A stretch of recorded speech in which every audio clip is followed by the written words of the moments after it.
I'm not taking another step with or anywhere near you. Leave me alone.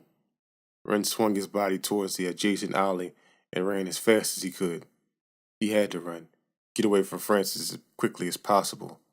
It was the only thing he could comprehend.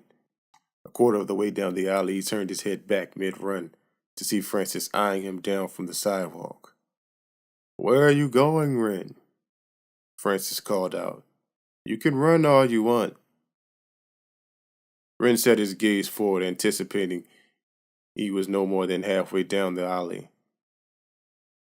He almost fell to the ground trying to stop himself when he saw Francis blocking his path in the shadows before him. "But don't expect me to stop following you." "What do you want from me?" Ren asked between heavy breaths. "I just want to talk," Francis said, imitating a coy child. "Is that too much to ask? Who are you? Weren't you paying attention back there? I'm Francis." "Then what are you? You're clearly not normal given the fact that you just miraculously appeared." "Well, you're right about that. I'm anything but normal. Nor am I of this city, or this state, country, planet. Though I do love spending time here, taking in the sights, seeing the hustle and bustle, talking to the people. That's all I want from you, Ren. I just want to talk." "Screw you! I'm calling the police." Ren fumbled in his pockets to pull out his phone, his shaking fingers making it hard for the phone to be operated with any form of finesse. "Is that the new iPhone model?" Francis asked. "Mind if I take a look at it?" "You have a phone?" Ren said, looking up at his screen. "Look at your own." I don't think so. I'd much rather look at yours."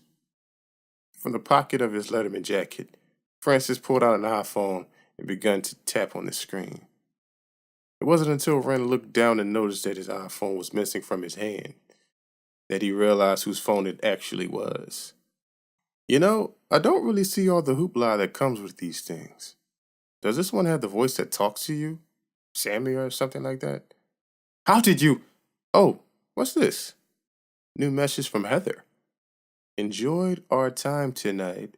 Want to do it again sometime next week. Sorry, Heather. Ren here is going to be a little busy for a while." Francis flipped the phone in his hand and tossed it into a nearby dumpster with a clanging thud. "Trust me, you won't need that thing to bother you any longer. We can't have your little sex toy interrupting our chat." His lips curled upon uttering the last words. Ren looked up upon Francis with total confusion. In the shadow of the alley, it seemed as though Francis was on his own turf. The field was his to control. The absence of the moonlight from the clouds above gave an even more sinister vibe to Ren's already worried suspicions. He had limited options, none of which gave promising options considering Francis' proclaimed and displayed abilities. Ren had no other choice but to comply. "All right then, I'll talk. But if I have questions, I want answers." "Fair enough. In fact, I'll let you start. Ask any question you want. I won't hold back. I want to know exactly who you are. Why are you following me?" "Well, you see, that's a bit of a long story. Where to even begin? My name once again is Francis. No last name, no middle name, just Francis. I'm not human, as I have already told you, and you have no doubt already inferred. My father is powerful. I guess subject would be the appropriate word. And his father is even more powerful than him. They are old, very old. And I, like them, am old. Just not as old as them. You catch my drift? Is that what the kids are saying these days? These days? You don't look a day over 25. Aren't you sweet? I can see that my form is quite convincing then. Who knows? Maybe you'll be lucky enough to see my true form in all its Well, don't want to spoil the fun. It's one of a number of skills I have at my disposal. The whole jumping location thing that almost made you face plant earlier was another. And the Martins walking right past me, taking my phone right out of the palm of my hand, what were those? More tools in the box. Taking the phone was quite simple, really, considering you weren't even looking. As for the Martins, well, people tend to look over what they don't want to see. Ren had devoted most of his life to faith, strong confidence in what he couldn't prove as factual. Yet, even for all his capabilities, Francis was an anomaly. How could he believe anything this guy was saying? Then again, how could he not believe him when he just traveled across an alleyway in a blink of an eye? Ren was lost for words, lost for any form of logical comprehension to explain his current endeavor. He recalled a particular doctrine he had taught at his sermons before. Put your faith in God, and he will put his faith in you. Perhaps the same applicability could be given to sadistic youth in Letterman jackets. Fine, Ren continued. Assuming everything you said is true, why are you chasing me? Like I said, I just wanted to talk. Francis responded, his lips unable to capture his amusement. Well, here I am. Now fucking talk. Language, father. Watch the language. You never know who might be listening. Actually, have you ever considered that before? Who might be listening in on us at this very moment? Who might be watching us? Who might be watching you? But of course you have. You believe in God, don't you? After all, he's always listening, watching, judging. You do believe in him, don't you? Ren knew the answer in this position would give. Knew what everyone would expect the priest to say. But it was not the response Ren had in mind. For all his unchecked debauchery, for all his unpunished revelry, how could he believe in God when so much had gone by? He knew his true answer in his heart, deep in his mind, and judging from the glare of pleasure formed across Francis' face, it seemed he knew Ren's answer just the same.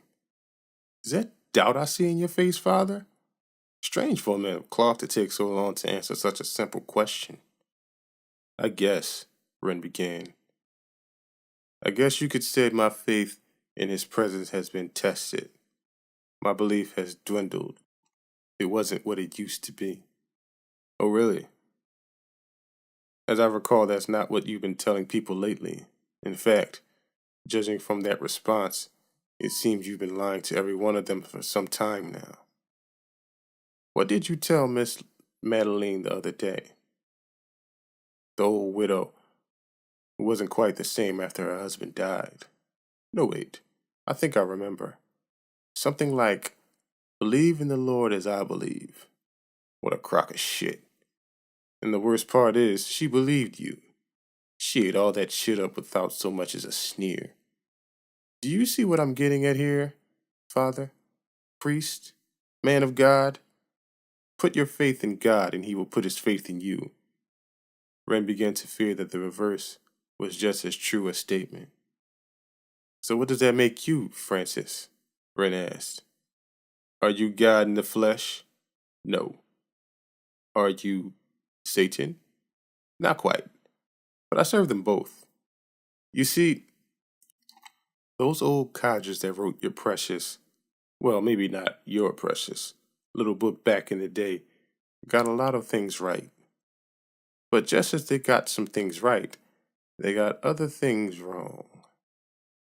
You think God despises Satan for what he did. Maybe Satan isn't too fond of what God did to him either. They don't hate each other, though. They've actually grown to become pretty good friends. God has more use for Satan than simply ruling over hell. God is a busy man and needs assistance in situations he can't attend to himself. There are a lot of bad people on this earth. People that maybe deserve to be here less than others. God isn't very happy with these people, but he's a fair man. He's willing to give them opportunities to change their ways. But when those opportunities run their course, well,